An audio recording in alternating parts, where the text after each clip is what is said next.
Saudações!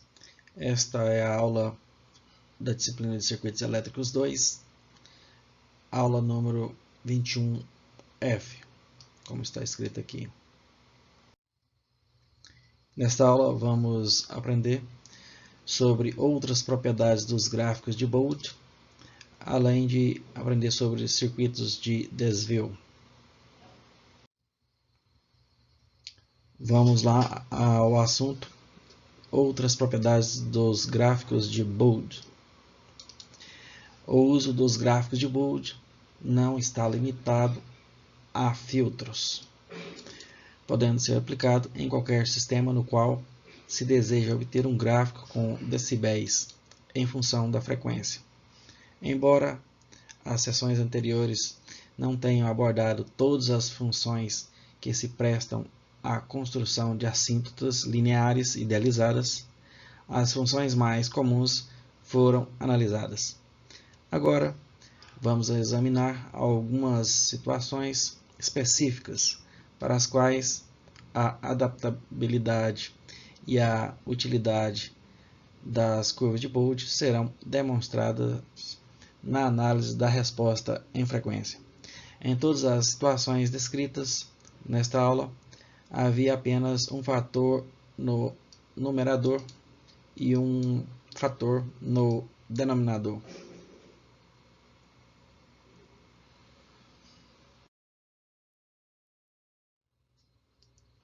Nas situações em que existe mais de um fator, haverá uma interação entre as funções que tem de ser examinada e a entendida. Na maioria dos casos, é aconselhável o uso das equações ao lado, já mostrada, ou seja, usamos aqui uma das propriedades dos logaritmos, que é o log do produto. Por exemplo, se o ganho de tensão, por exemplo, estiver na forma AV é igual, por exemplo, 200 vezes um outro fator aqui, 1 menos JF2 sobre F, vezes J vezes F sobre F1, dividido por aqui, um fator no denominador, 1 menos J vezes F1 vezes F, e multiplicado por outro fator, que é 1 mais J vezes F sobre F2. Então, podemos notar que esse ganho, A, é formado por 5 fatores. Aqui o fator A, que é a constante de 200, o fator B, que é essa expressão aqui, fator B, o fator C, que é essa outra expressão aqui, e o fator D, que é essa expressão correspondente, e o fator E, o E, que é essa aqui. Então podemos expandir a função da seguinte maneira. Então, como são 5 fatores, aplicando o log em dB, agora então fica o ganho de tensão em dB, é dado pelo 20 log de A vezes B vezes C, dividido por D vezes E, na base 10. Então podemos expandir em somas e subtrações em 5 parcelas logarítmicas. Então todos ficam com o fator de 20, então fica 20 vezes o log de A na base 10, mais 20 o log de B na base 10, mais 20 o log de C na base 10. Aqui fica menos, porque está dividindo, é o D, o fator D, então fica menos 20 vezes o log de D na base 10, e por fim menos 20 log de E na base 10, ou seja, transformamos essas frações e produtos em 5 parcelas logarítmicas.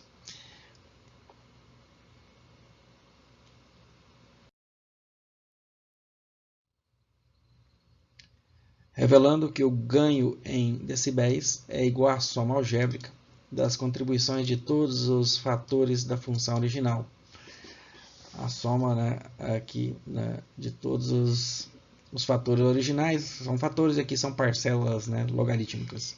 Portanto, podemos somar algebricamente os gráficos de Bode, ou seja, todas as assíntotas, né, de todos os fatores para cada intervalo de frequência para determinar o gráfico de Bode relativo à função completa, ou seja, como se fosse a superposição dos efeitos, né?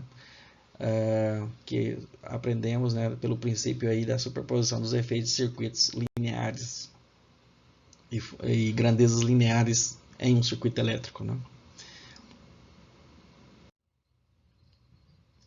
Quando dois fatores já têm a mesma forma e a mesma frequência crítica, como a função, por exemplo,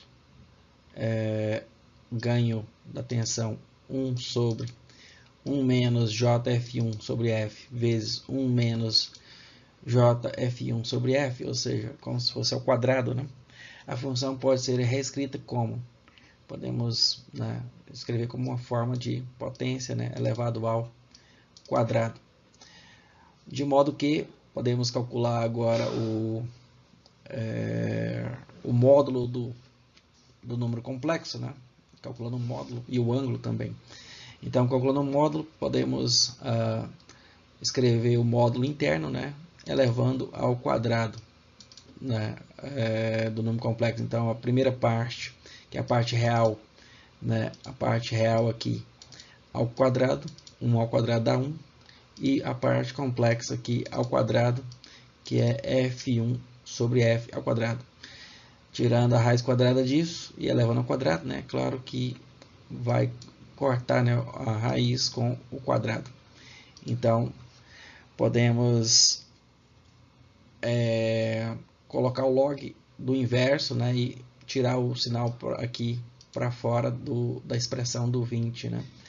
Colocar o sinal negativo aqui e fazer o inverso, né, para ficar aqui sem ser na forma de fração. Então, fica menos 20 vezes o log de 1 mais F1 sobre F ao quadrado na base 10. Fazendo agora as considerações sobre, né, frequências elevadas ou baixas, né? No caso aqui, para frequências muito menores que a frequência 1, que é a frequência aqui, né, crítica, uma das frequências críticas, né, F1, ou seja, concluímos que, então, se esse for o caso, F1 sobre F ao quadrado é muito maior do que 1. Por quê? Porque como o F tem um valor pequeno, né, e ele está no denominador, então é dividido por um número pequeno, então claro que a fração vai ser um número muito grande, né, e ela ao quadrado ainda fica ainda maior. Então assim podemos concluir que o ganho em dB para essa tensão é igual a menos 20 vezes o log de F1 sobre F ao quadrado na base 10. O quadrado, como vimos, podemos, né, tirar ele aqui para fora, multiplicando por 2. Né? É uma das propriedades também dos logaritmos. Então fica menos 40 vezes log de F1 sobre F na base 10. Então fica menos 40 aqui. Então, em vez de usarmos, né, menos 20 log de F1 sobre F na base 10, como no caso que existe um único fator no denominador, como fizemos anteriormente, né? Portanto, a inclinação da assíntota resultante, também equivalente, né, equivale a menos 12 dB por oitava. Quando era o caso de 20, era menos 6 dB por oitava. No caso aqui, a inclinação é maior e é menos 12 dB por oitava ou menos 40 dB por década. Para frequências crescentes, em vez de usar menos 6 dB por oitava, né, vamos usar, né, menos 12, no caso das oitavas. A frequência de canto permanece a mesma. A frequência de canto permanece a mesma, né, que é uma das frequências críticas. E a assíntota para altas frequências ainda é uma reta horizontal em 0 dB. Então, assíntota, né, continua a mesma em 0 dB, como vimos, né, anteriormente. O gráfico de Bode idealizado, associado à função que acabamos de discutir, é mostrado na figura abaixo. Então, como vimos, temos a frequência crítica aqui, né, F1. Como é um filtro passa alto, então acima de F1 temos então o ganho de 0 dB, né, para frente, aqui, né. Então, entretanto, a inclinação é o dobro, né? Em vez de ser apenas 6 dB aqui, né, ela vai ser uma inclinação de 12 dB por oitava, né? 12 dB por oitava, que é essa curva aqui, ó, 12 dB por oitava. E o erro que era para a curva real, que era 6 dB, 3 dB aqui no ponto de F1, né, no ponto de frequência F1, ou para a frequência F1, né, para a frequência F1 vai ser agora menos 6 dB a curva, né, verdadeira, sem ser aproximada, né, que é a curva real, né, do gráfico do ganho desse filtro. E para meia F1, né, para metade da frequência F1, ou seja, 1/8 abaixo, em vez de o erro ser de 1 dB, agora o erro vai ser de aqui 2 dB. Assim como, né, ocorre para 1/8 acima, né, que não está mostrado aqui, mas fica evidente que em 2F1 também teremos um erro, né, de 2 dB, uma oitava acima, né. Então a inclinação, podemos ver, né, que é menos 12, né, dB por oitava. Então esse é o gráfico da função, né, do ganho de 1 sobre 1 menos JF1 sobre F ao quadrado. Veja o quadrado aqui. Veja que ela, né, a princípio, tem o dobro de inclinação e o dobro de erro, né, em dB, comparado ao gráfico da curva real, né, a curva real do ganho. Observe que a assíntota é mais inclinada e que a curva real passa em um ponto de menos 6 dB abaixo da frequência crítica. Aqui, 6 dB abaixo da frequência crítica, como falamos, em vez de menos 3 dB, como o caso é função de um único fator, né?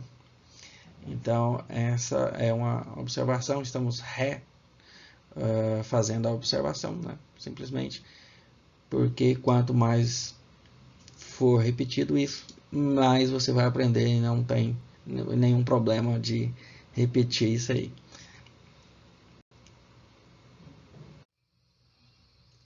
Tenha em mente que, caso as frequências críticas dos dois fatores do numerador ou do denominador tenham valores próximos, mas não exatamente iguais, a queda total em dB é a soma algébrica das contribuições dos dois fatores da expansão. Por exemplo, considere o gráfico de Bode mostrado na figura abaixo, tendo como frequências críticas F1 e F2. Então temos aqui uma frequência crítica F1, que o gráfico de Bode seria, né, por exemplo, essa reta verde aqui, e agregada a ela, né, na horizontal, a curva de 0 dB à direita, né, um filtro passa altas frequências. Aqui temos, por exemplo, outro gráfico aqui, que a frequência para outro componente, né, que a frequência seria F2, né, que seria essa parte aqui. Então, somando as duas, né, podemos somar as duas curvas para obter a curva resultante. Então, até F2 para, né, altas frequências, os valores das duas coincidem, né, os valores coincidem como sendo 0 dB. Entretanto, entre F1 aqui e F2, apenas uma é zero, apenas a curva verde é zero. Então, somando com o gráfico azul, né, fica apenas o valor negativo aqui, né, segue apenas o gráfico em azul. Depois de F1 para baixo, né, frequências mais baixas do que F1, temos que somar as duas inclinações, né, somar essas duas, a curva verde mais a curva azul. Então, a inclinação dobra, né, se a inclinação das duas forem, né, de 6 dB cada uma. Então, se essa aqui é 6 dB, a azul, e a outra for 6 dB, a verde, então gera uma queda agora para frequências menores do que F1, uma queda de menos 12 dB por oitava, né? Esse vai ser o gráfico da amplitude, né, em dB desse filtro com esses dois componentes, né? Com esse componente aqui F1 e esse componente aqui F2.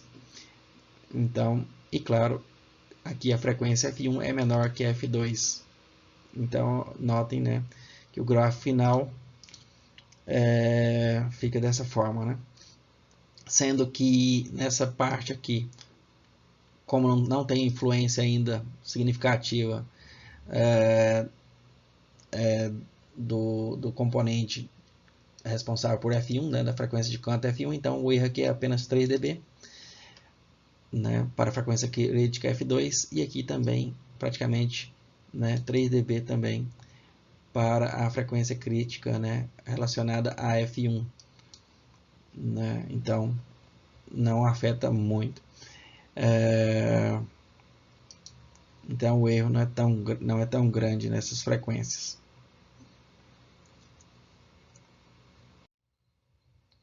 Na região 3, as duas assíntotas são de 0 dB, como falamos, né? Então nessa região aqui, região 3, as duas assíntotas são de 0 dB, então resulta em um assíntoto também horizontal em 0 dB para frequências maiores do que F2. Na região 2, aqui ele não numerou as regiões, mas já sabemos que a região 2 é entre F1 e F2 aqui. Uma assíntota é uma reta horizontal de 0 dB, que é, né, relacionada a esse filtro de cor, né, aqui vermelha, né, pode-se dizer, aqui. Então, como ela é zero entre F1 e F2, então a curva resultante é menos 6 dB por oitava, né, que é simplesmente a curva, né, a curva azul desse aqui, né, pode ser essa curva aqui, que dá menos 6 dB por oitava para frequências decrescentes, né? Quanto mais menores as frequências, né, saindo de F2 para F1. O resultado é uma assíntota decrescente 6 dB por oitava, né, como mostra a figura. Então, mais detalhes vamos ver à frente.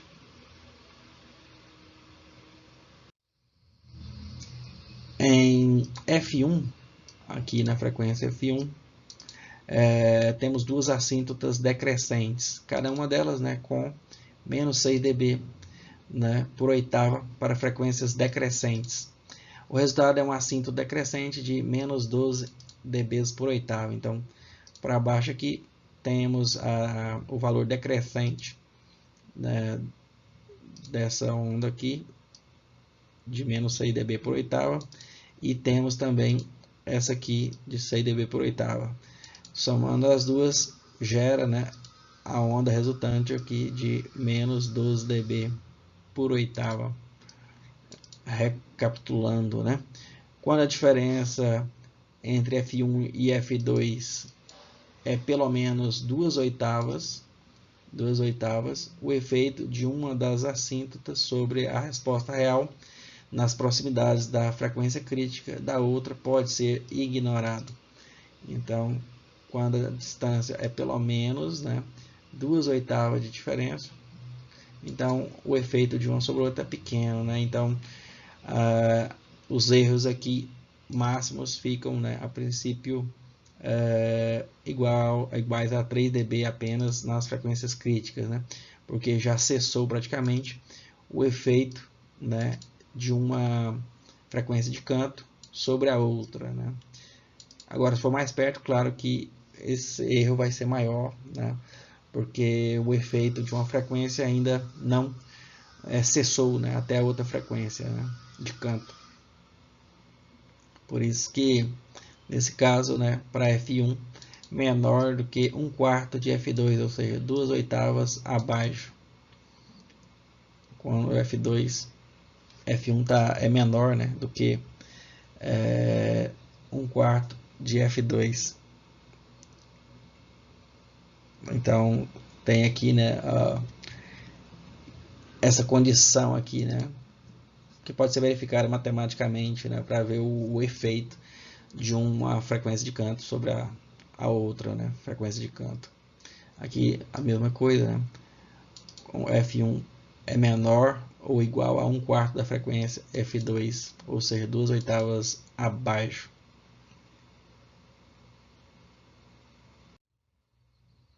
A discussão precedente pode ser estendida para qualquer número de fatores com a mesma frequência ou na mesma região. No caso de 3 fatores iguais no denominador, por exemplo, a inclinação da assíntota será menos 18 dB por oitava, e assim por diante. Com a prática, o uso do método se torna quase automático. Em muitos casos, a parte mais difícil para chegar a uma solução é colocar a função original na forma desejada. Ou seja, dessa forma aqui, né, por exemplo. É claro que o número aqui 200, ele é responsável apenas por um deslocamento, né? Um ganho em dB, que desloca o gráfico, né? E os outros aqui já tem uma função, né? Como está em função da frequência, ele vai representar uma inclinação a partir da frequência, né?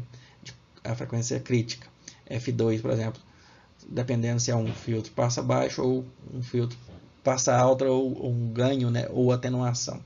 E aqui também, né, F1, esse também sofre influência da frequência, a frequência F1, que é a frequência de canto, esse aqui também, e esse aqui também, né, sofre também a influência da frequência. Então aqui temos 5 fatores, sendo que o fator A é apenas, né, um ganho para todas as frequências, né, um ganho ou atenuação.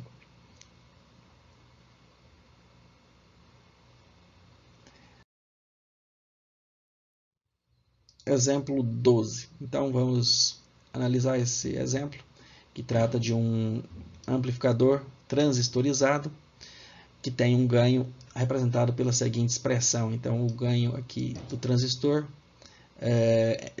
o ganho em tensão é igual a 100 dividido por 1 menos J 50 Hz sobre F, vezes 1 menos J vezes 200 Hz sobre F, vezes 1 mais J vezes F sobre 10 kHz, vezes 1 mais J vezes F sobre 20 kHz.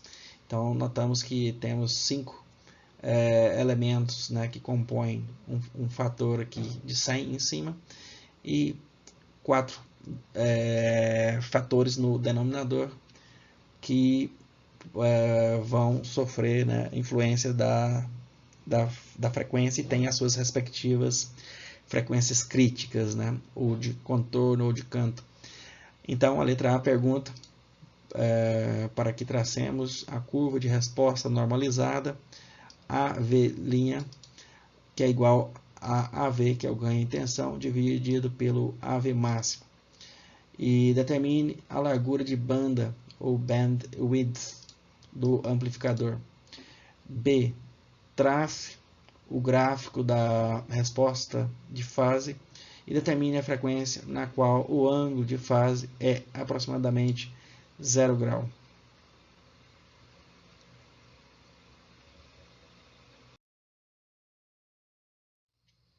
Então vamos à solução.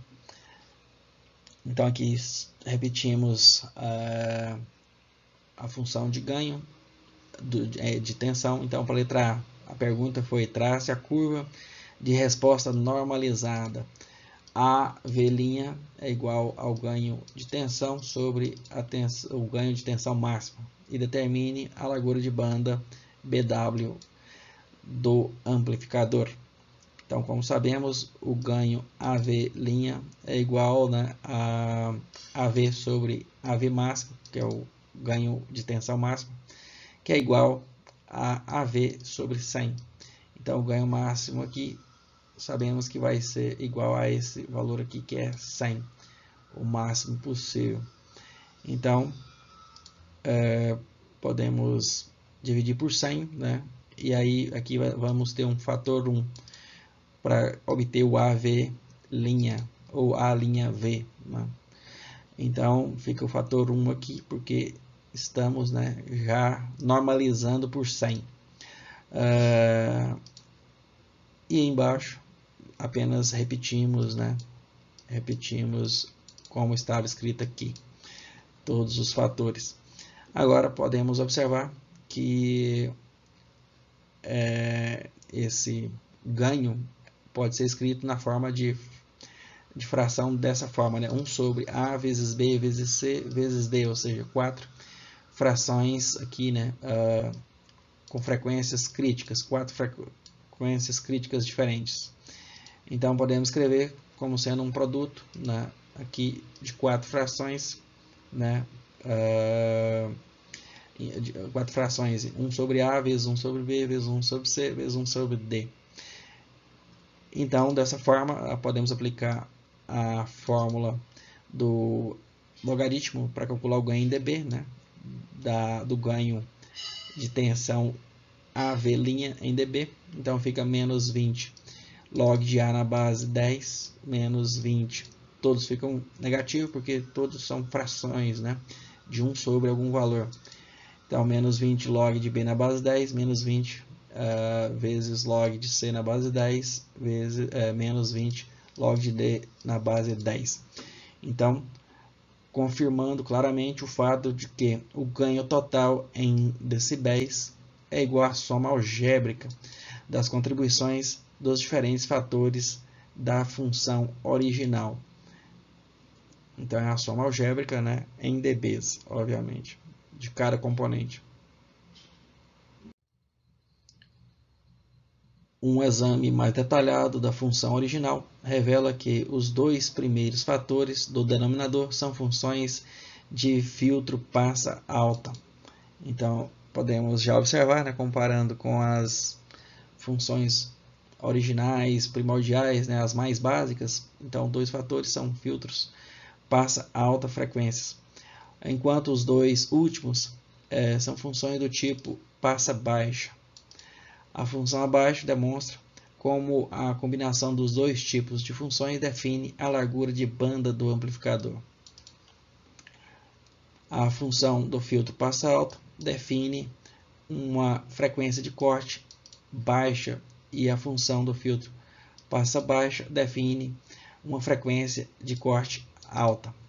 Então, podemos notar aqui que F1 aqui define um filtro passa alta, somando a curva, né, desse filtro com a outra curva do filtro passa baixa, podemos definir um filtro passa faixa, né, onde a frequência F1 do filtro passa alta define aqui a frequência de corte do filtro, né, passa banda, né, ou passa faixa, e a F2 do filtro passa baixa define a frequência mais alta. Então resulta em uma banda, né, ou uma largura de banda de F2 menos F1.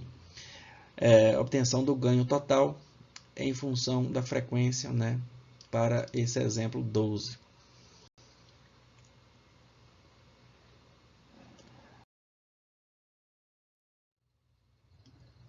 Plotando todas as curvas de Bode no mesmo gráfico, obtemos a curva de resposta vista na figura abaixo.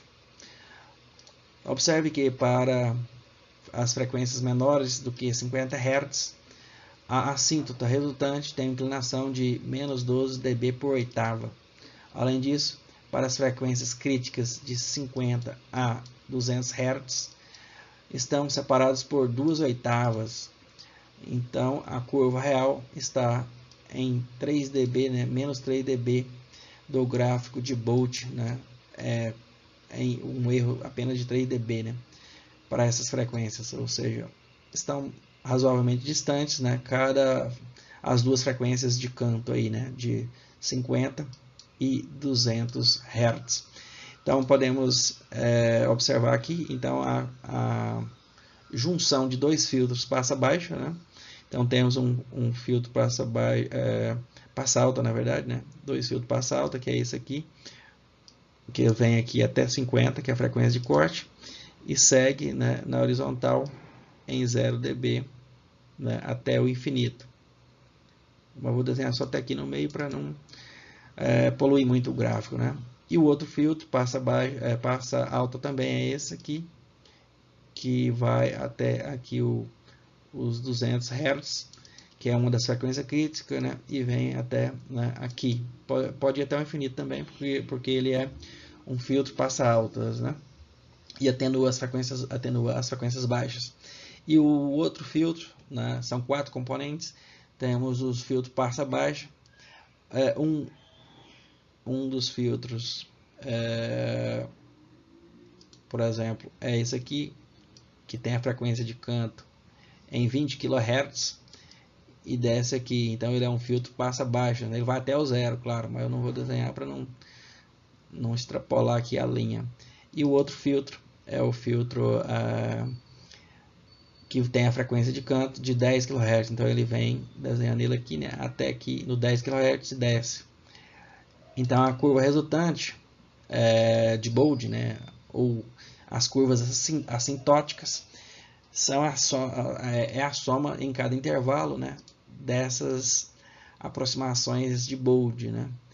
Então entre 10 Hz aqui até 50 Hz, que é essa primeira parte aqui, entre 10 Hz e 50 Hz, que é essa primeira faixa, é a soma das duas. Então dá essa curva mais inclinada, porque é a soma, né, dessas duas inclinações, né, da lilás e da curva vermelha. De 50 a 200 Hz, podemos observar ali que a curva lilás é zero, então só coincide, né, sobre a curva vermelha de 50 a 200 Hz.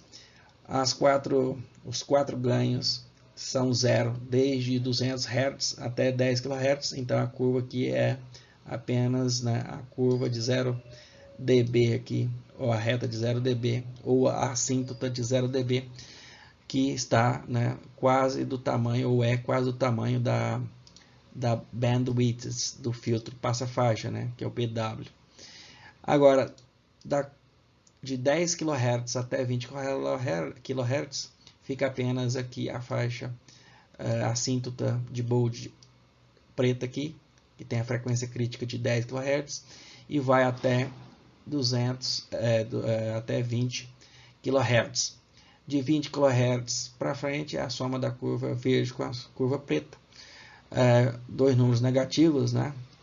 Inclinações negativas, então dá uma curva mais negativa ainda, que é essa aqui, completando, né, todo o diagrama de Bold das 5 assíntotas, né, resultantes.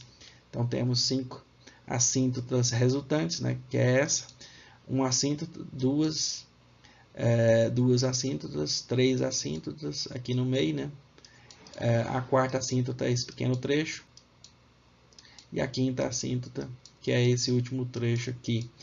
Então, e a curva próxima à real é a curva que tangencia, né? Que faz a tangente, né, a essas curvas de Bold, assíntotas de Bold. Então ela passa aqui, né, tangenciando aqui e respeitando as distâncias, né, de 3 dB nas frequências críticas, em função de que as frequências críticas estão 2 vezes maiores do que 2/8, né, mais do que 2/8 de distância. Então essa é uma composição bem mais complexa, mas que ainda tem né, o gráfico de fase, né? Esse aqui é apenas o gráfico do ganho. também podemos analisar o gráfico de fase.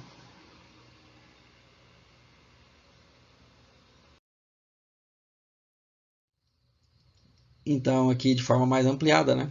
Não vou repetir, né? Mas aqui apenas de forma mais ampliada para ficar melhor para visualizar. Então vamos só reforçar aqui que o primeiro filtro aqui vai, por exemplo, até 50 Hz aqui, né? Um filtro passa alta, então o gráfico dele é assim, né? Vai até o infinito. O segundo filtro é esse aqui, um filtro passa alta também, né? Que vai até aqui 200 Hz e vem até aqui. A soma dessas funções, né? 4 funções de bold vai gerar, né, o gráfico resultante por filtro completo, né, passa faixa. E o outro gráfico é o gráfico para 10 kHz, ele vai desde o zero, próximo ao zero, né, Hz, segue até os 10 kHz, que é o filtro passa baixas frequências, e desce aqui em 10 kHz, que é a frequência de canto. O outro de frequência de canto é o outro passa baixo, que vai, né, desde o zero até os 20 kHz e desce aqui. E a soma desses três, né, gera as assíntotas aí em cada intervalo. Então temos que somar, né, em cada intervalo as frequências críticas. Então somando as curvas desde aqui até os 50 Hz, obtemos a curva de Bold, né, e de 50 aos 200, outra inclinação aí, né, outra curva de Bold. Entre os 200 até os 10.000, vamos ter um platô aí, que é o 0 dB. Entre os 10 kHz até os 20 kHz, outro segmento. E de 20 para cima, outro segmento. Então é isso. Resulta, né, nesta curva aqui, né, nessas assíntotas aqui. Aí, aproximadamente.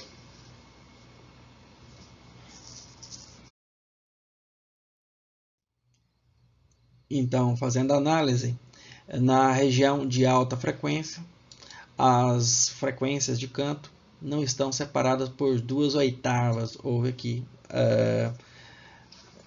um pequeno problema, né? Que na parte de cima, aqui não são 2/8, 10 kHz vezes 2 vai dar 20 kHz, vezes 2 vai dar 40 kHz. Então aqui a separação dessas duas aqui não é de 2/8, então aqui a diferença aqui vai ser maior, né? Olha aqui que o erro aqui, ó, é maior nas frequências de canto, maiores do que 3 dB, né? E a diferença entre a curva real e a curva de Bold para essas frequências críticas tem de ser examinada com mais atenção.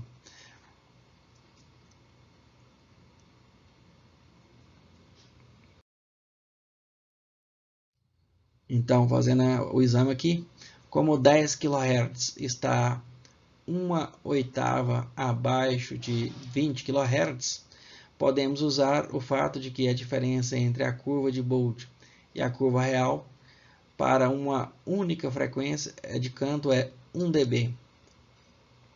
Se acrescentarmos menos 1 dB de queda devido à frequência de canto de 20 kHz, a queda de menos 3 dB, então, para a frequência de 10 kHz, podemos concluir que a queda em 10 kHz será de menos 4 dB, como mostra o gráfico. Então, aqui a queda, né, nesse ponto aqui, vai ser de 4 dB, né, menos 4 dB, ao invés de ser apenas 3 dB se as duas frequências de quanto tivessem uma distância, né, de mais de 2/8, né? Como só está 1/8 de diferença, os 10 kHz para os 20 kHz, então um tem maior influência sobre o outro, né? Então por isso que concluímos que a diferença ali vai ser o erro para a curva real da curva assintótica, né? A curva assintótica é essa aqui, né? Essa aqui, o erro naquela frequência de 10 kHz aqui é de menos 4 dB para a curva real, né? Aproximadamente. Para verificar essa conclusão, escrevemos toda a equação do cálculo do ganho para uma frequência de 10 kHz e determinamos a curva real para fins de comparação. Então, podemos calcular numericamente, né, para quem não está com preguiça, e calcular o ganho em dB né, para essas frequências, para frequências, né, de 10 kHz, o F aqui é 10 kHz em todas as 4 parcelas, né, do ganho em dB, né, do ganho em dB aqui, AV'. Então, substituindo esses valores e calculando, vamos notar que a contribuição do primeiro termo ali é pequena, em dB. O segundo termo, uma pequena contribuição também. O terceiro termo, uma contribuição de menos 3,01 dB. E o outro, que é o último aqui, fez uma contribuição de menos 0,969 dB. Ou seja, resulta em uma queda naquele ponto, né, em dB, uma atenuação de menos 3,98 dB, comparada às assíntotas, né, as assíntotas definidas pela composição das quatro assíntotas, né, que foram definidas por cada uma das parcelas aí do filtro, né, em dB. Então, deu menos 4 dB aproximadamente, como visto anteriormente. Ou seja, um exame nos cálculos revela claramente que os dois últimos termos predominam na região de alta frequência, praticamente eliminando a necessidade de considerar os dois primeiros termos nesta região, porque esses aqui estão muito distantes, né? Distantes das frequências de 10 e 20 kHz, né? De 10 e 20 kHz. De 10 e 20 kHz. Na região de baixa frequência, busca analisar os dois primeiros termos. Então, se for fazer uma análise mais rápida, né, em baixas frequências pode analisar apenas os dois primeiros, e em altas frequências apenas os dois últimos, que teremos uma aproximação muito boa, o erro muito pequeno, né, já evita um cálculo desnecessário, né.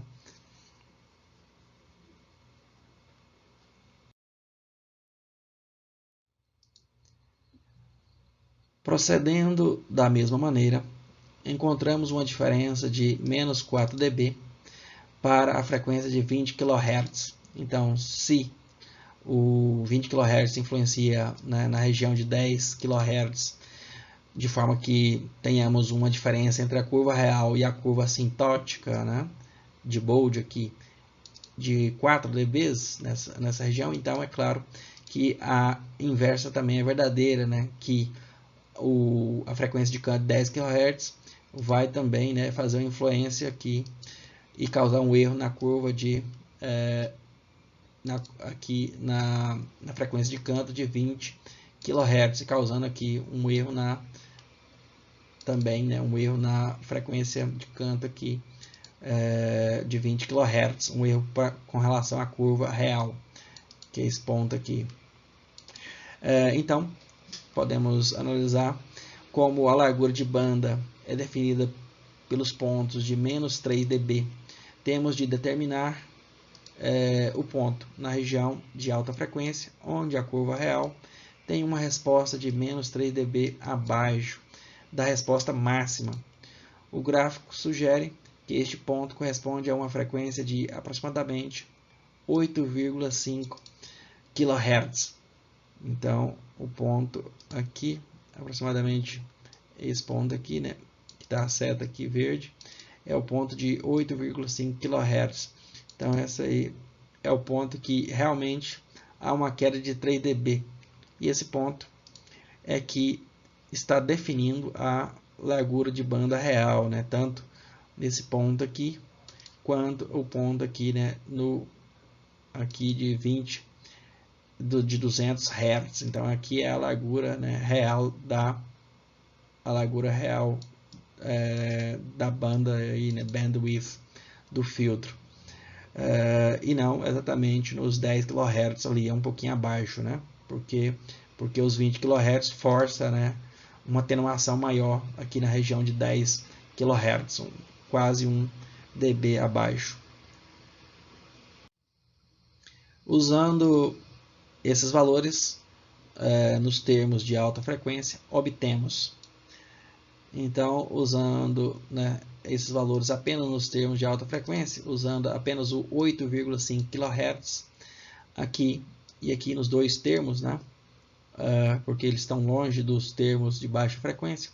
Então, para o primeiro termo aqui, onde a frequência é 10 kHz, a frequência de canto, ou crítica, então aqui a queda ou atenuação é de menos 2,148 dB. E o segundo termo, para os 20 kHz, substituindo os 8 kHz,5, gera uma atenuação de menos 0,645 dB, o que perfaz uma queda de uma atenuação de menos 2,8 dB, ou seja, bem próximo à queda de 3 dB, que é geralmente a frequência de corte do filtro que define a largura de banda, que está relativamente próxima do valor desejado de menos 3 dB. Então, portanto, a largura de banda do filtro, BW, é igual à frequência alta menos a frequência baixa. Então, fica 8,5 kHz menos 200 Hz. Então, dá uma largura de banda de 8,3 kHz. Então, tem que transformar esses 200 em kHz, para fazer a subtração. Então, dá 0,2 kHz. Subtraindo, dá 8,3 kHz. Para frequências centrais da largura de banda, a linha V em dB se aproxima muito de 0 dB dentro da faixa da largura de banda. Para a frequência, por exemplo, de 1 kHz, podemos substituir, que é uma frequência razoavelmente central. Podemos analisar, no meio da banda, praticamente.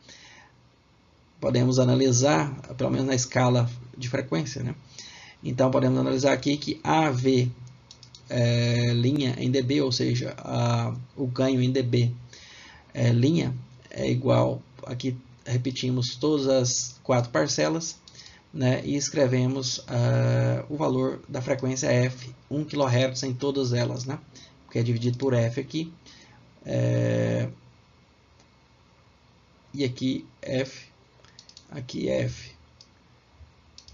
Esses aqui é porque são filtros, uns são passa baixos, os outros são passa altas, então por isso que aqui substitui em cima, tem que olhar a fórmula lá no início, ou anotem aí, claro, se não anotaram.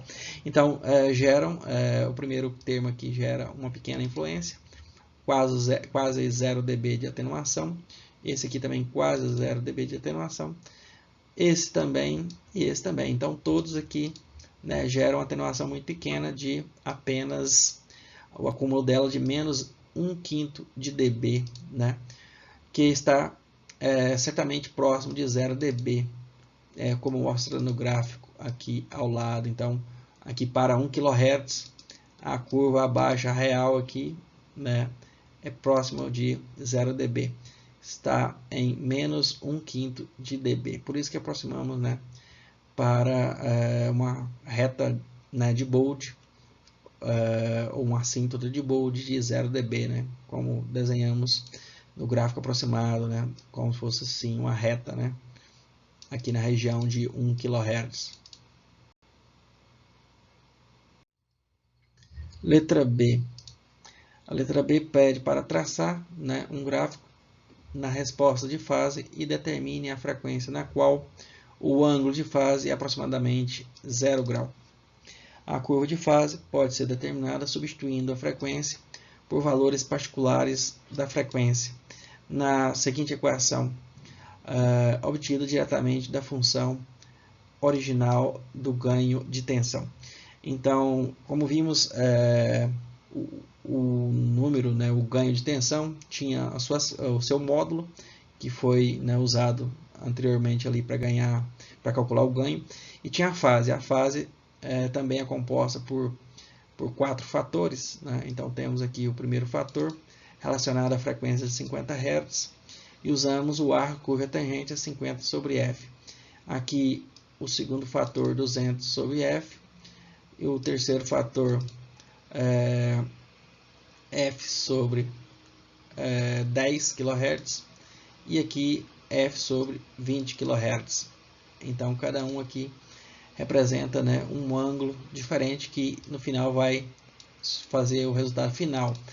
Seria, né, aqui os ângulos da conversão daqueles números complexos na sua forma polar, né? Então aqui somando as fases, né, os numeradores menos os denominadores. Aqui tem os menos, né, que esses ângulos vieram da parte de baixo, né? Por isso que tem um menos aqui, né, pelos cálculos da divisão de números polares, né, da sua forma polar. Entretanto, façamos o uso das assíntotas, né, definido por cada termo do ganho de tensão e esbocemos a resposta a partir dos ângulos de fase determinados para as frequências críticas. Então, da mesma forma, podemos criar o diagrama de Bode, né, para as fases, para os ângulos, né, e fazer a sobreposição deles ou a superposição dos efeitos, né, para obter o efeito resultante no ângulo.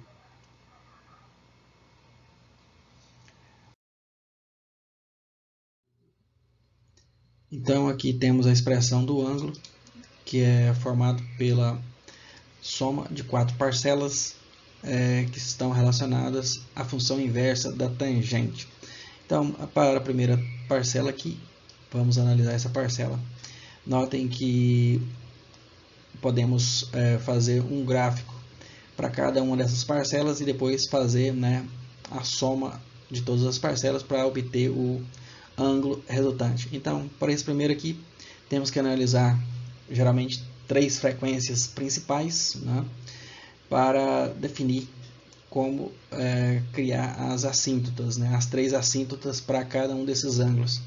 Então, a frequência central, que define o ângulo médio, né, geralmente é a frequência aqui que é igual a esse valor de frequência aqui, por exemplo, 50 Hz. Então, a frequência de 50 Hz é a frequência central. Então, podemos marcar aqui, né? Essa aqui é a frequência de 50 Hz, que é esse 5 aqui, dessa aqui. Então, marcamos esse ponto. Ele é geralmente o ponto médio, de ângulo médio, né? O ângulo médio de todas as fases, né, dessa parcela. Então, para essa parcela, analisamos geralmente uma década abaixo e uma década acima. Para uma década abaixo, são 50 Hz dividido por 10, dá 5 Hz. Então, como aqui esse valor é de 10 Hz, então o ângulo ficou antes, né, antes dessa marcação de 10 Hz, ficou, né, para o lado esquerdo. Então, por isso que ela não aparece. Então, e analisando, por exemplo, a frequência quando tende a zero, se essa frequência aqui tender a zero, f tender a zero, temos que o valor da tangente tende ao infinito e o arco cuja tangente é ao infinito é o arco de 90 graus. Então, por isso que aqui temos aqui uma assíntota que segue reta aqui até o ângulo de 5 graus, né? Até o ângulo de 5 Hz, na verdade, o ângulo de 5 Hz e 90 graus. Então, porque 50 dividido por 10 dá 5. Então, é uma década abaixo da frequência central de 50 Hz. Agora, uma década acima, 50 vezes 10 dá 500 Hz. Então, podemos analisar aqui. Então, se aqui são 100, aqui são aqui 90, aqui 100 Hz, 200 Hz, 300, 400, 500. Então, a princípio, aqui 500, 600, 700, 800, 900, 1000. Então, aqui no 6 aqui, né, está um 6, mas esse valor aqui, a princípio, é o ângulo de, né, o ângulo de 500 Hz, 10 vezes maior do que 50. Então, a assíntota segue até, né, 10 vezes maior do que a frequência de 50 Hz. Então essa assíntota, essa inclinada, né, estende desde o 5 Hz até o 500 Hz. Para ângulos tendendo ao infinito, analisando ainda essa primeira parcela, então a tangente tende a zero, e o arco cuja tangente é zero é justamente o ângulo de 0 grau. Então essa linha, né, tende ao infinito aqui, seguindo, né, no ângulo de 0 grau até o infinito.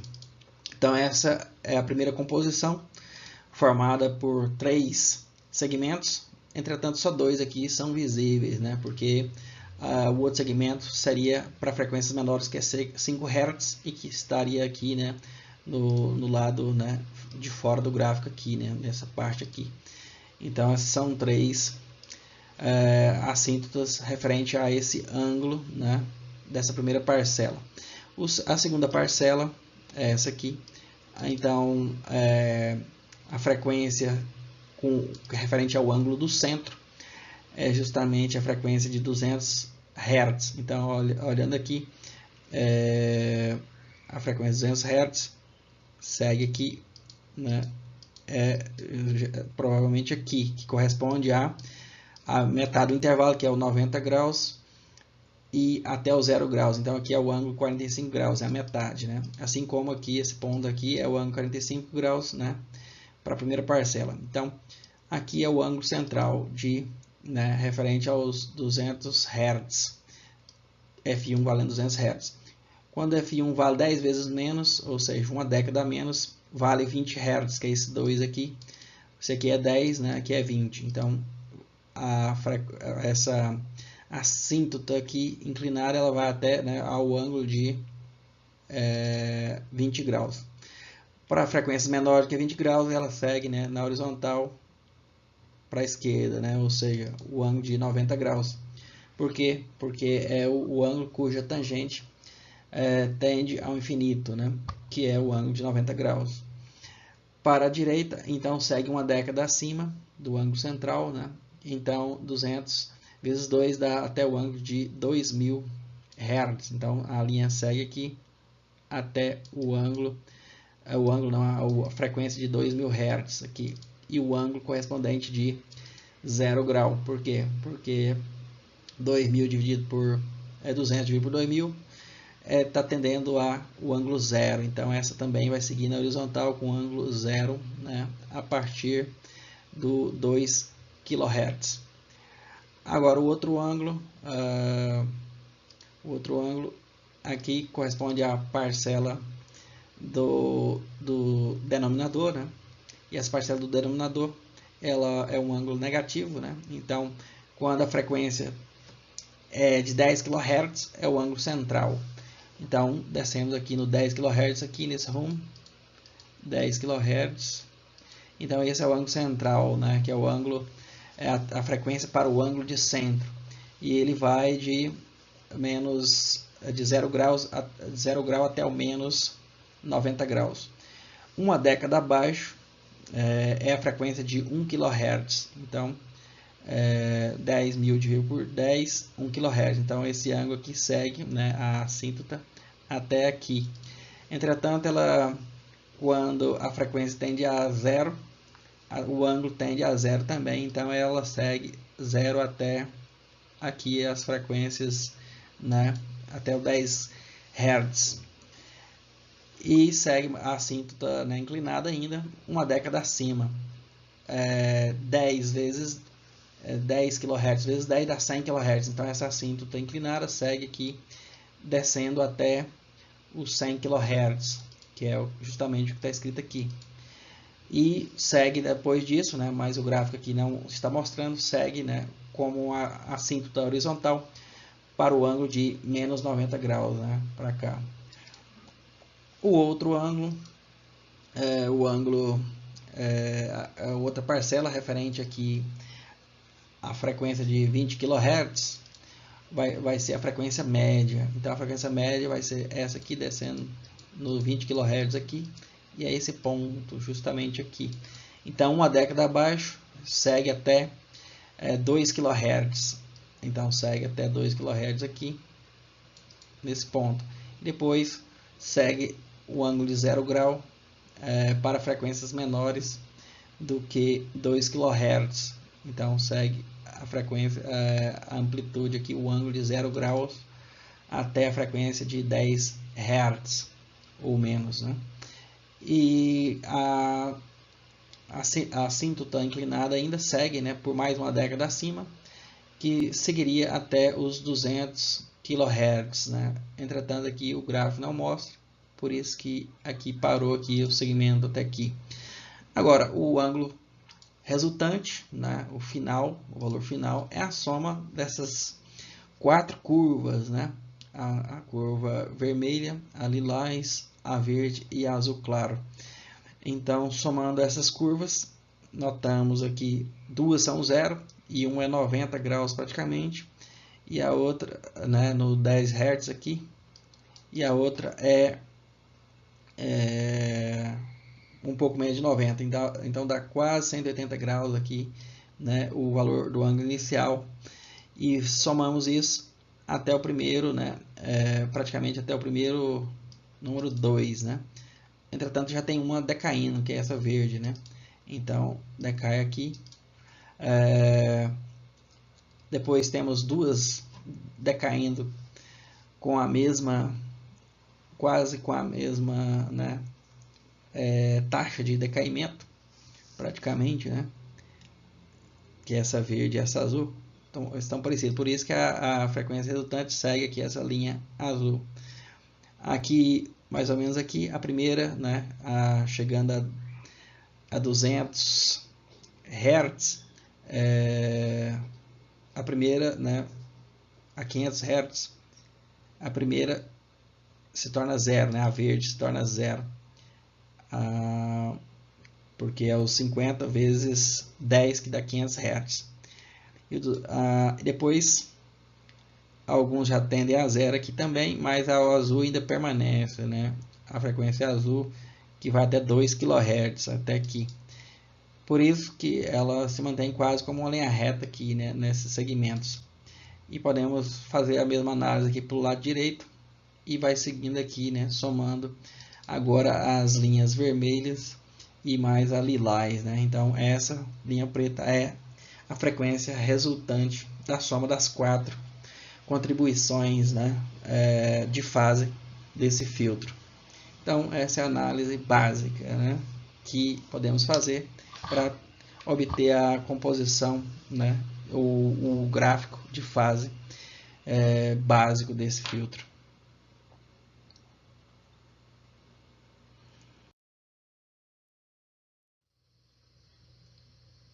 Então, a maior parte da explicação já foi dada, né, no slide anterior, mas vamos apenas ressaltar algumas informações aqui extras, que as assíntotas resultantes e o gráfico de fase são mostrados na figura abaixo.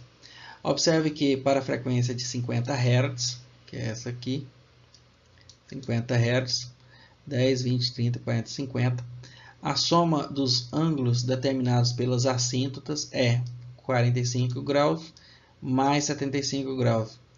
Então, a soma é 75 graus desse aqui, mais os 45 graus desse aqui, que é a frequência média, né? Então, gera aqui o ângulo, né? Gera o ângulo aqui de 120 graus. O valor exato é 121 graus, né? São 121 graus. Então, é apenas um ponto aí para mostrar, né, a soma das fases de duas parcelas, né, que contribui para a resposta do filtro, né, a resposta do ângulo do filtro. Então, essa análise pode ser feita em qualquer um das frequências, né, para qualquer uma das frequências, e assim obter o ângulo para cada uma dessas frequências do espectro aí, né, do diagrama de Bode.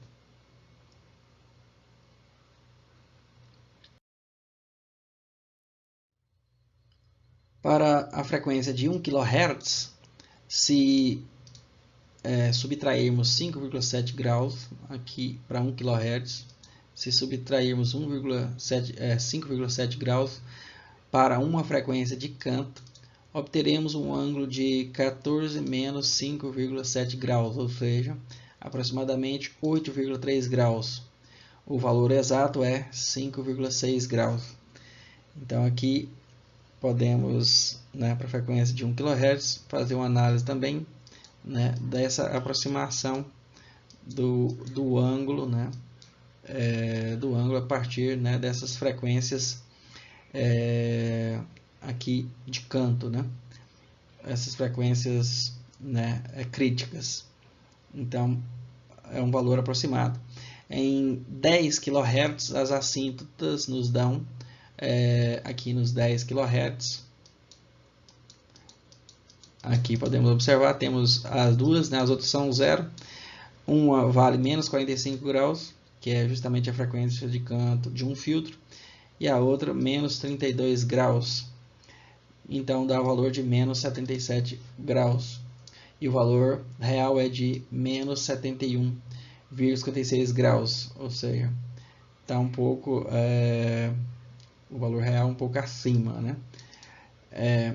O ponto em que a curva de fase se aproxima de zero corresponde a aproximadamente 1300 Hz. Então, onde que se aproxima de zero é nesse ponto aqui. Nesse ponto aqui. Aqui sim. Do zero grau, né? E esse valor aqui, se aqui era 1 kHz, aqui é 2 kHz.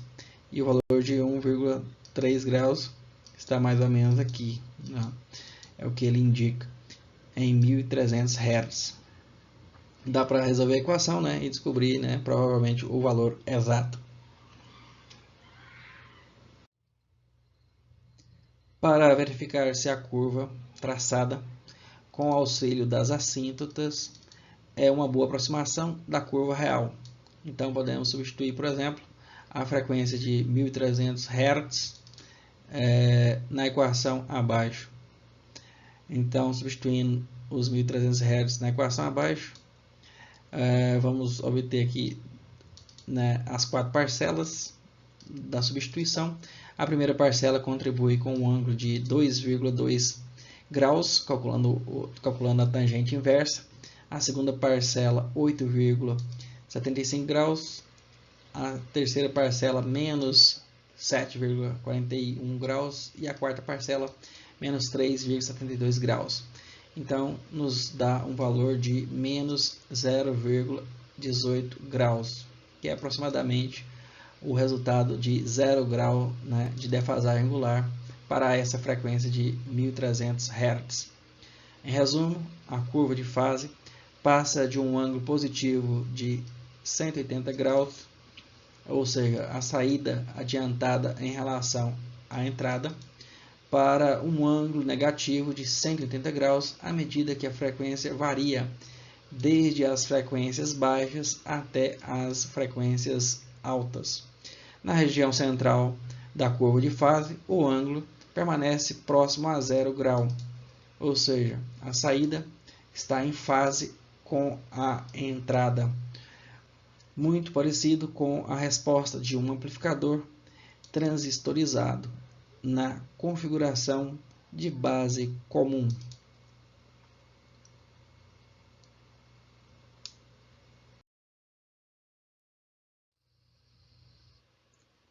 A tabela ao lado foi elaborada com o objetivo de consolidar o assunto desta aula, de fornecer uma referência para o uso futuro. Ela inclui as curvas de Bode, ou seja, com ganho e fase, para as funções que aparecem na primeira coluna. Então temos aqui na primeira coluna várias funções, e aqui, né, o gráfico do ganho, e aqui o gráfico da fase, ou da fasagem angular, ou, né, do ângulo. Essas funções não abrangem todos os casos possíveis, mas estabelecem uma base a qual poderão ser acrescentadas novas funções, né, ou deduzidas.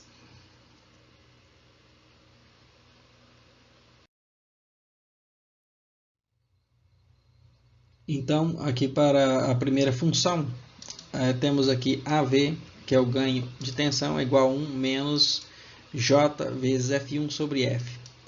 Então, a frequência crítica primeira coisa que podemos marcar no gráfico é F1, que é a frequência crítica, né, ou de canto. Quando F é igual a F1, né, essa é a frequência crítica. Aqui podemos calcular o módulo, né, que é tirar a raiz quadrada, né, sempre temos que analisar isso e não tentar deduzir o gráfico aqui a partir do sinal, por exemplo, aqui, porque senão você pode errar. Então o módulo vai ser a raiz quadrada de 1 ao quadrado, né, mais F1 sobre F ao quadrado, né? Então, fazendo F tender a zero, então esse valor aqui do número complexo tende ao infinito, então o módulo também tende ao infinito. Então, para frequências baixas, então o ganho tende a ser um ganho, né, aqui positivo. Olha, veja, um ganho positivo. Então ele vem decrescendo a uma taxa de 6 dB por oitava, né, ou 20 dB por década, 20 dB por década, e vai com esse valor até a frequência, né, crítica F1. Analisando quando a frequência tende ao infinito, então a parte imaginária aqui tende a ser zero, né, porque fica F1 sobre o infinito e fica apenas o ganho 1. E o logaritmo de 1, então, no caso, daria 0 dB aqui, ó, de ganho. Então, por isso que esse gráfico é dessa forma, né? Então, esse aqui é o esboço, né, do módulo do ângulo, né, do gráfico em dB para essa função, o módulo do ganho, né? Agora, para a fase, que é o gráfico aqui da direita, para a mesma função, então fazemos a mesma análise, né? Quando a frequência F é igual a F1, então o ângulo médio é de 45 graus. Por quê? Porque a parte imaginária aqui é igual à parte, né, real daqui. Então o ângulo é de 45 graus, né, negativo no caso, porque aqui temos um menos aqui, né, é um menos J. Para 10 vezes essa frequência para cima, o 10F1, ou seja, uma década acima, temos o ângulo zero. Por quê? Porque nesse caso a frequência 10 é maior, então a parte imaginária tende a zero e o ângulo, né, tende a zero, né, de defasagem. Então essa assíntota aqui do ângulo, né, vai desde o F1 sobre 10 até 10 vezes F1. Para frente de 10 F1 segue o zero, né, como já vimos, e para baixo de F1 sobre 10 segue o menos 90 graus, né?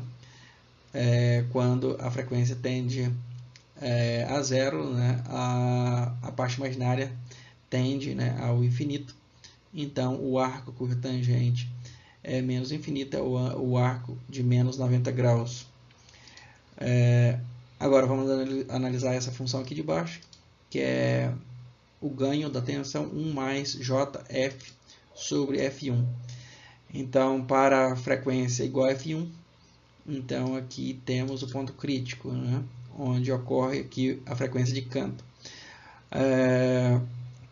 Quando a frequência tende ao infinito, por exemplo, infinito, então o módulo tende ao infinito também, então o ganho tende ao infinito, né? E sobe aqui a uma razão de 6 dB por década à medida que a frequência passa de F1.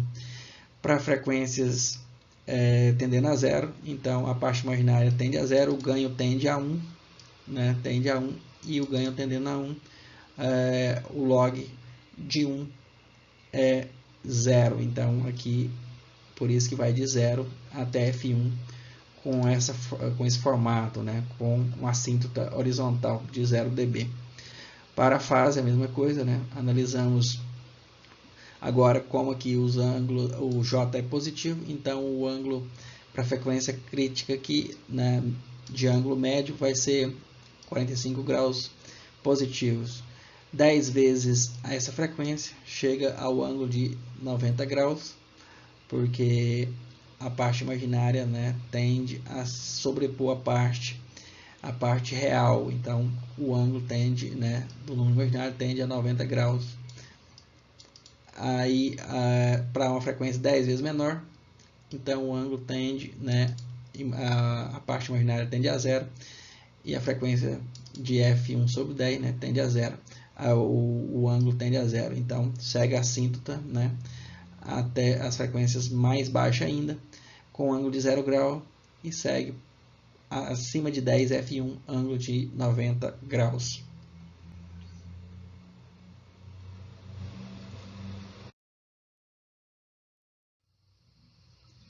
Para essa função aqui, o ganho da tensão AV é igual a J vezes F sobre F1. Então, podemos transformar essa função aqui, né, para sua forma polar e seu respectivo ângulo. O seu módulo, né, fica raiz quadrada, né, de 0 mais F sobre F1 ao quadrado, os dois ao quadrado, então fica F sobre F1. Então, para a frequência F1 vai ser a frequência crítica. Então, quando F é igual a F1, então fica 1 e o logaritmo de 1, né, na base 10 é justamente o ganho zero. Então, por isso que aqui ele corta, né, para a frequência igual a F1, o ângulo, né, o ganho zero. Para frequências maiores do que F1, então o ganho em dB vai ter um valor de 6 dB por oitava. Então, uma reta aqui inclinada, né, ou uma assíntota inclinada de 6 dB por oitava. E para frequências menores do que F1, temos aqui uma atenuação, né, aqui também de uma inclinação de 6 dB por oitava também. Quanto ao ângulo, ao transformarmos, né, esse número aqui, essa função em sua forma polar, então, ao calcular esse ângulo, notamos que temos apenas a parte imaginária, então esse ângulo J é o ângulo de 90 graus. Então, para qualquer frequência, o ângulo aqui de fase desse componente, desse filtro, é aqui 90 graus, né? Então, para qualquer frequência, é 90 graus. Agora, podemos analisar aqui, na função de baixo, para esse ganho AV, ou ganho de tensão, 1 sobre 1 menos J vezes F1 sobre F, podemos analisar da mesma forma. Então, primeiro podemos calcular, né, esse número, essa função na sua forma polar e o seu respectivo ângulo. Para frequências tendendo a zero, essa parte de baixo aqui tende a zero, então a parte imaginária aqui tende, né, ao infinito. Então, o infinito mais 1 continua sendo o infinito, e 1 dividido por infinito representa uma atenuação, né? Ou seja, uma redução da amplitude. Então, essa redução da amplitude ela é grande, né? E vai, o seu gráfico vai até a frequência de F1, até a frequência crítica, né? E a frequência crítica para frente, a atenuação tende a ser zero, aqui quando a frequência tende ao infinito. Então, quando a frequência tende ao infinito, essa parte aqui imaginária tende a zero, na parte de baixo, então fica 1 dividido por 1. E o log de 1 dividido por 1 é o log de 1, que é 0 dB. Então, por isso, para as frequências maiores do que F1, a curva tende, né, a ser uma assíntota de ganho 0 dB. Né? Agora, para a fase, podemos fazer a mesma análise, né? Então, para frequências tendendo a zero, então, para a frequência tendendo a zero aqui, então a parte imaginária de baixo tende ao ângulo, tende ao infinito, né? Negativo, então tende ao ângulo menos 90 graus. Entretanto, como tem 1 dividindo com ângulo zero, dividindo por um número grande, com ângulo menos 90, então vai ser menos 90, então vai dar mais 90 até a frequência, né, de 1/10 da frequência, né, de canto F1, ou da frequência crítica de F1. E então essa curva inclinada desce, né, até a frequência de 10 vezes F1, passando pela frequência, né, F1, onde o ângulo é de 45 graus. Acima de 10 F1, notamos que o ângulo tende a zero, né, para uma assíntota horizontal. Por quê? Porque como a frequência tende ao infinito, essa parte de baixo aqui, né, da parte imaginária tende a zero, então tende a ter um ganho de 1 sobre 1 e com ângulo zero, né? Então, logo, por isso, essa assíntota aqui, né, de 0 grau acima da frequência de 10 F1.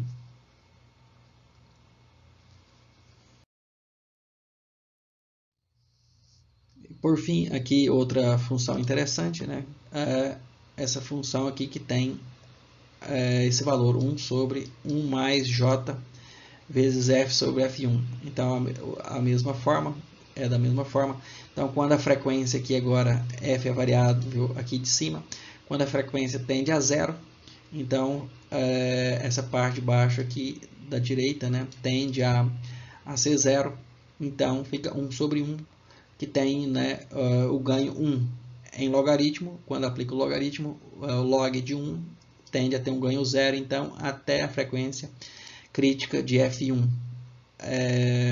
Acima dessa frequência, a parte de baixo tende, né, a ser cada vez maior, o módulo, né? Então, 1 sobre o módulo cada vez maior tende a ter uma atenuação que vai crescer, né? Ou uma atenuação, né, que tem o seu valor cada vez maior, né? Ou cada vez mais negativo, a uma taxa de menos 6 dB por oitava, né? Como está aqui. O ângulo podemos analisar da mesma forma. Para baixas frequências, vimos que o módulo tende a 1, né? E até 1/10 da frequência, F1, esse ângulo então tende a zero. O ângulo, né, quando converte essa função em uma função, né, na sua forma polar. E a reta inclinada vai desde F1 sobre 10, passa por F1 e vai até aqui 10 F1. E quando a frequência tende ao infinito, então o número tende a ficar cada vez mais complexo aqui, né? A parte complexa cada vez mais complexa, né? O componente complexo. Então o ângulo tende a 90 graus. Como é uma divisão, então fica 1 ângulo zero, né? Dividido pelo módulo da parte de baixo, e o ângulo ângulo mais 90, então fica 0 menos 90, então resulta aqui num ângulo menos 90 graus. Então, essa é a forma de analisar, né, o módulo e o ângulo dessas funções, que poderão fazer parte aí, né, de expressões complexas, onde um filtro é composto pela combinação dessas várias funções, e assim podemos compor, né, 3, 4, 5 dessas funções ou mais em um mesmo filtro, né, e obter qual é a expressão e qual é o gráfico, né, do ganho e das fases desses filtros.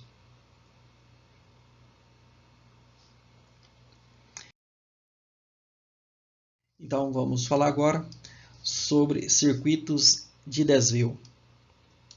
Esse tópico, que trata de circuitos de desvio, foi incluído principalmente por ser um excelente exemplo do uso de filtros e por não apresentar um elevado grau de complexidade.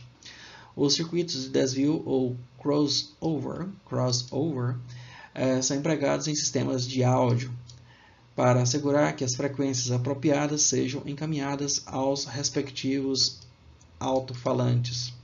Embora os sistemas de som mais simples usem apenas um alto-falante para cobrir toda a faixa de frequência desde 20 Hz até 20 kHz, os sistemas mais sofisticados empregam pelo menos 3 alto-falantes, um para baixas frequências entre 20 até 500 Hz, outro para frequências médias, que vão desde 500 Hz a 5 kHz, e um terceiro para as altas frequências, que são acima de 5 kHz. O sistema é projetado de maneira que as curvas de resposta em frequência de altos falantes de faixas adjacentes se cruzem no ponto de menos 3 dB, como mostra a figura ao lado. Então temos aqui um alto-falante usado para sons graves e que tem um som de entrada, que vai sair do aparelho para as caixinhas de som, para as caixas de som. Então aqui ele está dizendo que para aqui o ganho de 0 dB, ele vai cruzar aqui abaixo, aqui do ganho de 0 dB em menos 3 dB na frequência de 400 Hz. Esse de baixo aqui, que é o ganho médio, então ele vai ter uma frequência de 400 Hz aqui, cruzando aqui no ganho em menos 3 dB e na frequência de 5 kHz, nesse passa-faixa aqui, também cruzando em menos 3 dB. Aqui para frequências médias até frequências acima de 5 kHz, também cruzando aqui em menos 3 dB. Então aqui é o sistema, com 3 caixinhas. Então temos que, a princípio, dimensionar os capacitores e indutores, para que essas faixas de frequência e resistores estejam de acordo com o que mostramos aqui, nos 400 Hz e nos 5 kHz e acima. Então aqui é o circuito de desvio de 3 canais com atenuação de 6 dB por oitava. Dependendo do projeto, os filtros podem apresentar uma atenuação de 6 dB, 12 dB ou 18 dB por oitava, sendo que a complexidade cresce com o aumento da inclinação da curva de resposta. Uma atenuação ou ganho, ou atenuação nas outras faixas, que não queremos que saiam na caixinha, que vai sair a frequência alta, baixa ou média. O circuito de desvio contém 3 alto-falantes, visto na figura ao lado. É bastante simples, com o filtro RL, que é o passa-baixo, ou seja, o indutor ele deixa passar apenas as frequências baixas, obviamente. Para o woofer, alto-falante de graves, no caso. Um filtro RLC é o filtro passa-faixa para o mid-range, ou alto-falante de médios ou sons de médias frequências. E um filtro RC, que é esse aqui, resistivo capacitivo, que é o passa-alta para o tweeter, alto-falante de agudos. Então, esse aqui é a análise básica sobre como tem que comportar cada um dos filtros para deixar chegar nas devidas caixinhas as frequências adequadas para que elas possam exercer a função de sintetizar o som grave, médio ou agudo. As equações usadas para calcular os valores dos componentes aparecem a seguir. Note a semelhança entre as equações, que apresentam como única diferença o valor da frequência de corte. É interessante notar também que essas equações se parecem com o cálculo das reatâncias. Então, para a reatância indutiva, XL é igual a ômega L, ômega, que é a velocidade angular, vezes L, que é a indutância. Então, como ômega é igual a 2π vezes F, então 2π vezes F1, por exemplo, multiplicando vezes L, fica igual a reatância, só que aqui está igual a R, ou seja, seria como um casamento de impedância, onde a impedância deste indutor é igual à resistência do alto-falante, Por que não? Então aqui para o indutor dos sons graves, que faz a filtragem para a caixa de sons graves, aqui para sons médios, então fica R dividido por 2π vezes F2, que é semelhante também a essa equação. E aqui para, né, a capacitância, né? Então, para a capacitância média, 1 sobre 2π vezes F1 vezes R. A equação é semelhante, né? Então, XC, ou a reatância capacitiva do capacitor, é 1 sobre ômega C. Ômega C. Como ômega é igual a 2πf, então passo o XC, né, para o lugar do capacitor, e o capacitor para o lugar, aqui toma o lugar do XC, né? Então é semelhante. E aqui para os sons agudos, a capacitância é igual a 1 sobre 2π vezes F2 vezes R.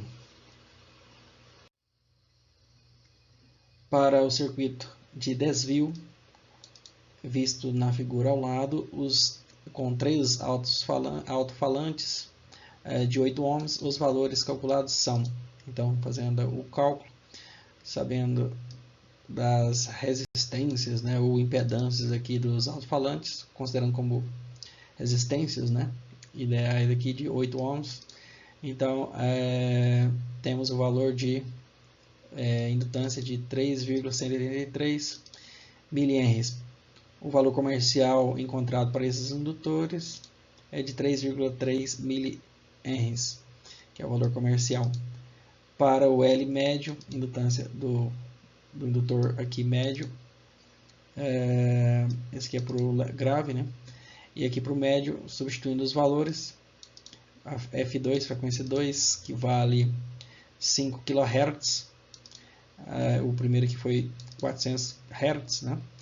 Então, vamos obter uma indutância de 270 microhenries. Então, aqui está o valor da indutância, que é o valor comercial, né? Que é o valor obtido no cálculo, mas não encontramos no mercado, né, o valor de 270, de 254, né, microhenries. Ou então o projetista tem que criar o próprio indutor, né, se quiser um valor exato. Então, para as capacitâncias médias, para a capacitância para os sons médios, né, temos aqui 1 sobre 2π vezes F1 vezes R.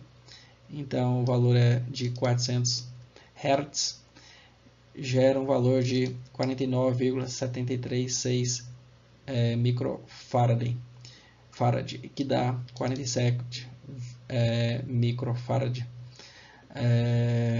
que é o valor comercial desse capacitor.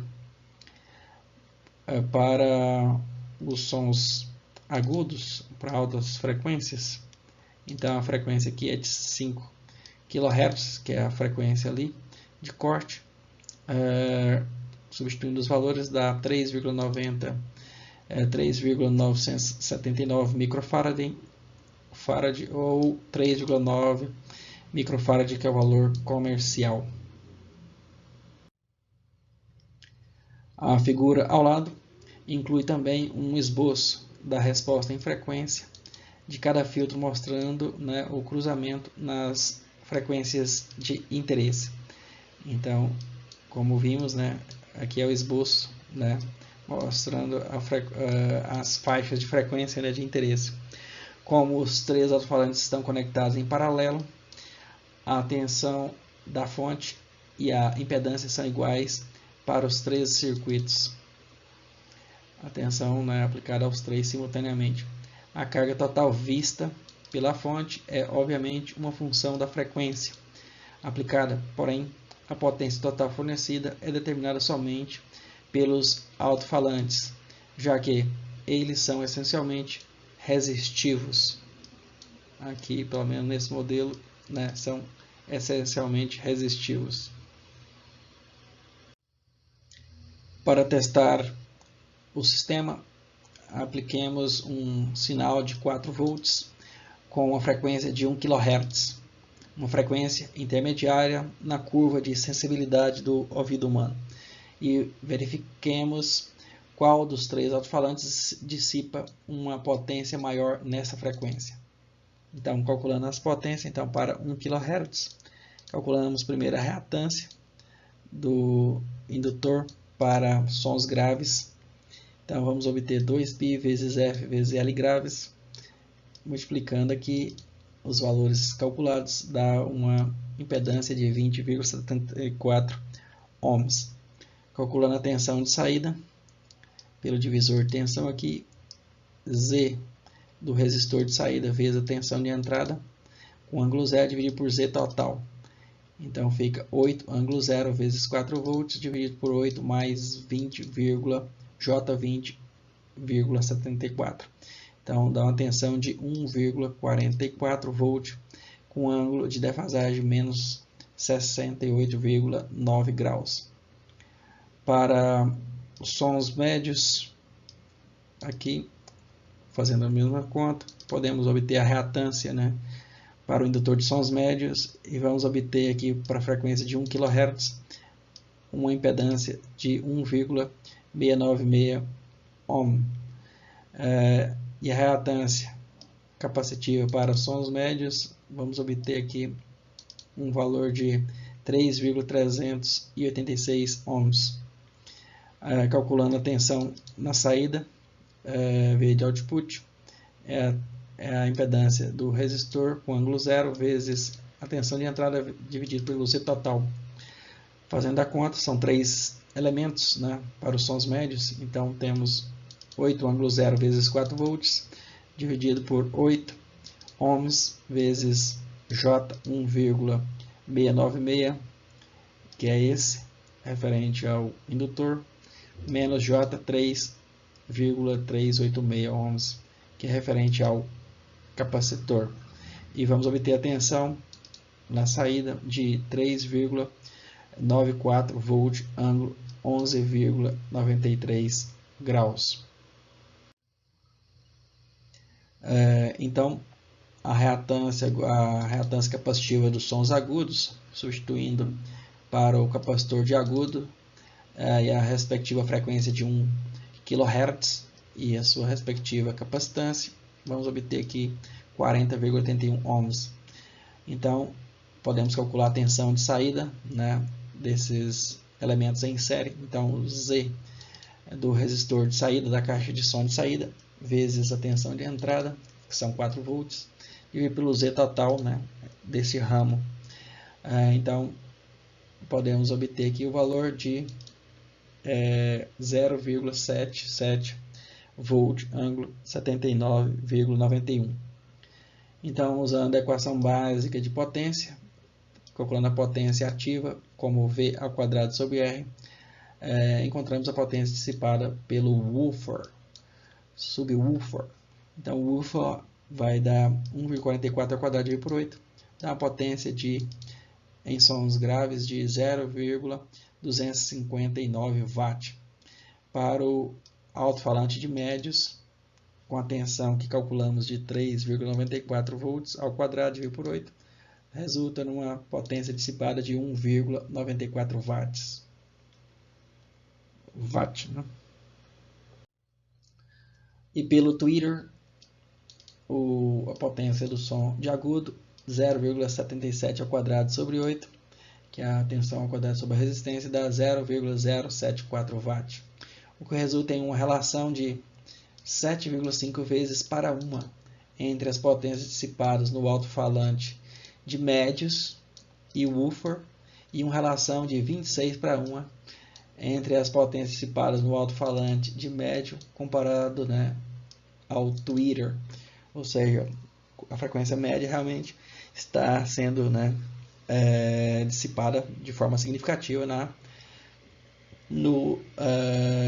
caixa de som, né, reservada aos sons médios. Ou seja, obviamente, a resposta do alto-falante de médios encobre totalmente a dos outros dois, né, que são para frequências abaixo, e para o outro, né, para frequências acima, o tweeter.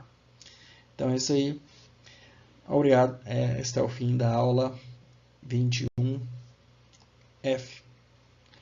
21F, salvo o engano.